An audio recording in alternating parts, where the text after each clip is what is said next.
Welcome to Secrets of Earth. I'm Patrick Viersba, your guide into the world's most remote corners. Today, we ascend, not descend, into the most graceful dimension of the ocean. In the history of human imagination, we have always looked to the birds to understand flight. We studied the hawk, the albatross, the effortless arc of a soaring eagle to learn how to lift ourselves off the ground. But if you want to truly understand the physics of a body in motion, the poetry of a form designed to move through a medium rather than fight it, you shouldn't look at the sky. You should look down into the open blue of the tropical ocean. Gliding beneath you is a creature that defies the common definition of a fish.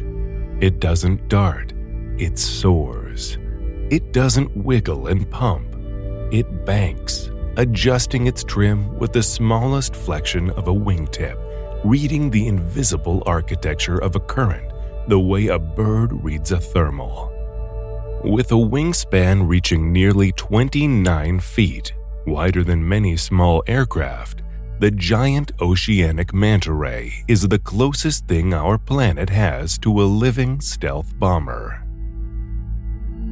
But while its silhouette commands your attention, a vast, dark angular shadow materializing from the blue, the manta is one of the gentlest and most curious creatures in the sea. For centuries, sailors who hauled them aboard called them devilfish, frightened by their scale and by the strange horn-like structures flanking their heads. In some accounts, they were said to grab anchor chains and drag ships off course. The truth, as we now know, is almost the opposite. A creature of extraordinary calm, of surprising intelligence, and of a beauty that belongs fully to the open ocean. Today, we are not just exploring a species. We are analyzing the physics of underwater flight, the architecture of a mind that shouldn't exist in a fish, and the deep, cooperative intelligence of a creature that has been soaring through these waters for tens of millions of years. To understand the manta ray, you have to start with the material it is built from. Like their cousins, the sharks, manta rays have no bones. Their entire skeleton is made out of cartilage, the same flexible material that gives shapes to your ears and nose. This makes them lighter per unit of size than any bony fish, and it gives their wings a suppleness that solid bone could never achieve. A living flexibility that allows the pectoral fins to flex, twist, and generate lift across their full span in a single fluid motion. And consider the shape of those wings. They are not flat paddles beating water. They are hydrofoils, airfoils really, refined by evolution over millions of years into the same fundamental geometry that aeronautical engineers arrived at independently when designing aircraft. If you were to take a cross-section through a thickness of a manta's wing, you would see a form thick and rounded at the leading edge, tapering to a fine trailing edge, a shape that, as it moves through the water, generates a pressure differential between the upper and lower surfaces. It produces lift. It is the same physics that gets a 747 off the ground, applied to a creature that never evolved to fly at all. This means the manta doesn't have to fight to remain buoyant. While other fish must constantly pump their fins to maintain position or rely on a gas-filled swim bladder for neutral buoyancy, the manta can lock its wings at a slight angle, catch the great oceanic currents, the underwater winds that move billions of tons of seawater across ocean basins, and glide miles of open water for the cost of almost nothing. And then there are the structures the sailors found so alarming. The two projections flanking the head, which are called cephalic fins. These are, in fact, forward extensions of the pectoral fins, the same hydrofoil wings folded forward, positioned on either side of the enormous, rectangular, forward-facing mouth. They are a masterpiece of dual-purpose engineering. When the manta is traveling, covering the vast ocean distances between feeding grounds and cleaning stations, it rolls these fins into tight spirals, tucking them against the head like a sailor furling a sail. The silhouette becomes pointed and streamlined, the drag profile shrinks, and the manta slips through the water as efficiently as possible. But when it reaches a dense patch of zooplankton, the transformation is immediate. The cephalic fins unfurl, two great scoops opening like hands, and they begin to funnel thousands of gallons of plankton-rich water directly into the waiting mouth. One moment a streamlined traveler, the next a living vacuum, harvesting the microscopic life of the ocean at industrial scale.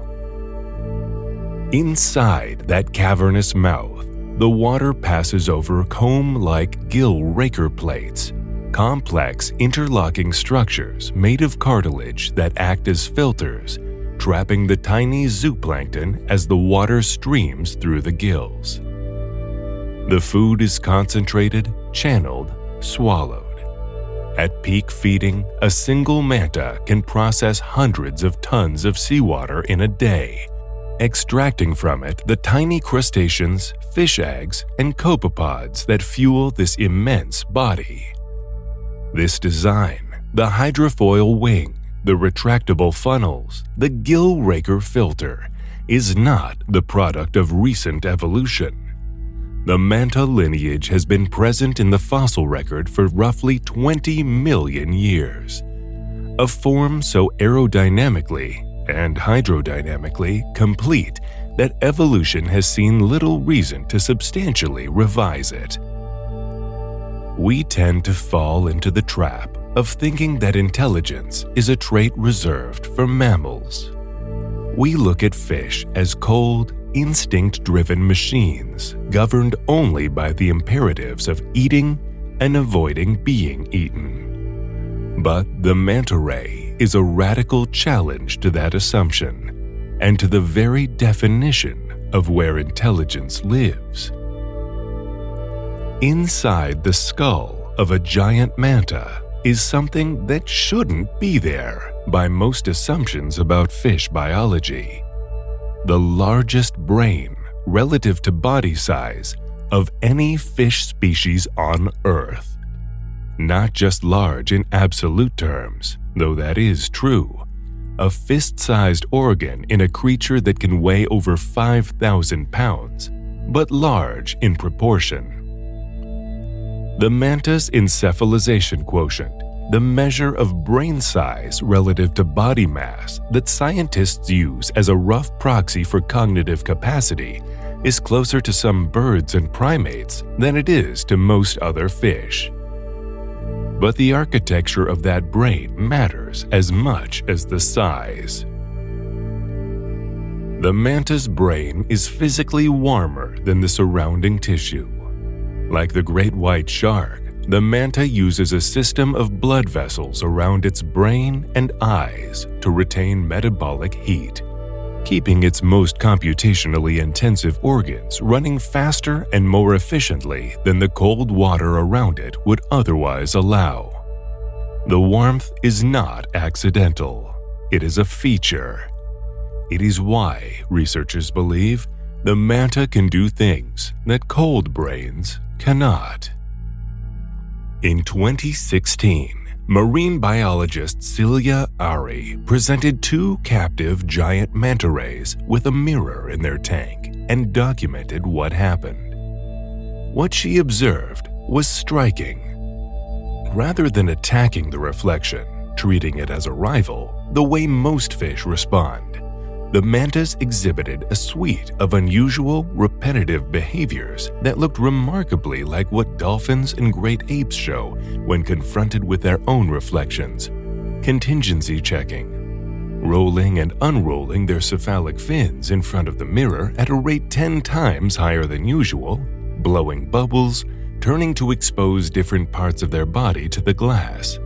These are the signatures of an animal trying to understand what it is seeing, possibly recognizing that what it sees is itself. The results are contested. Mirror self-reflection is difficult to establish definitively in any non-primate animal, and researchers continue to debate what the manta's behavior proves or doesn't prove about self-awareness. But the behaviors Ari documented have no clean alternative explanation. The mantas weren't reacting to a stranger. They were doing something else, something harder to name. They are social creatures that recognize individuals, returning to the same cleaning station, associating with the same other rays over periods of years, building what look, from the outside, like sustained social relationships. They exhibit what can only be described as play behavior, leaping entirely clear of the water in massive, crashing breaches, their 5,000-pound bodies clearing the surface and coming back down in explosions of white water that can be heard for miles. Why they breach, scientists are still working out. The most commonly proposed explanations include parasite removal. The impact of hitting the water's surface may dislodge skin parasites, and communication, the sound of a breach carrying across great distances to signal location to distant individuals. Some researchers suspect courtship, others simply the pleasure of motion.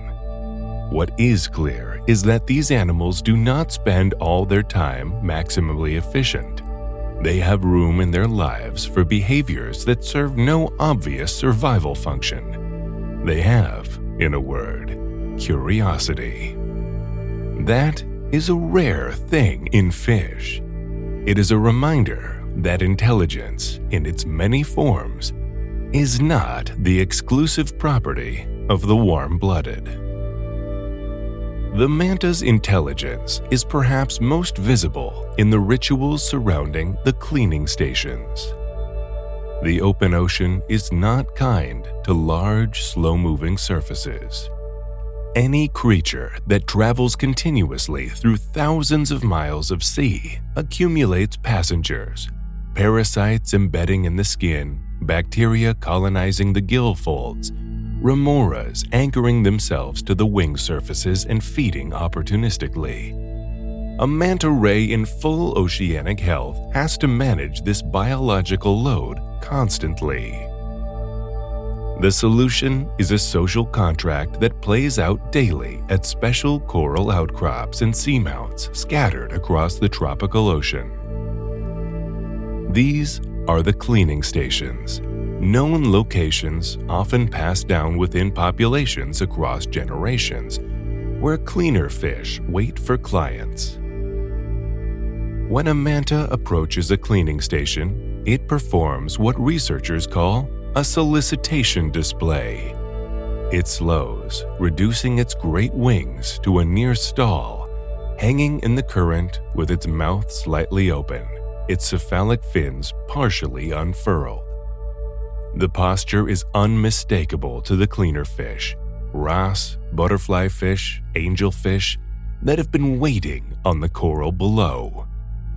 They respond immediately, swarming the manta in dozens, sometimes hundreds, systematically moving across its surface, into the gill slits, along the trailing edges of the wings, inside the mouth itself, picking parasites and dead tissue from surfaces that the manta cannot reach alone. Mantas will wait in line for this service, circling the station in what researchers call a manta train. Individual rays queuing patiently, sometimes for an hour, before their turn arrives. If a cleaner fish accidentally bites sensitive tissue, the manta shudders, a ripple moving through 5,000 pounds of cartilage and muscle. But it doesn't flee. It knows what it is there for. There is, in this, something that functions like delayed gratification, the ability to tolerate discomfort for a future benefit. That is not a simple cognitive operation. It is also a masterpiece of interspecies cooperation. The cleaner fish receive a steady supply of protein-rich parasites. The manta receives maintenance that keeps its skin hydrodynamically smooth, reducing drag, improving the efficiency of every mile it travels. Each party gets what they need. No coercion, no hierarchy. A mutual agreement renewed at specific locations every day of a manta's 45-year lifespan.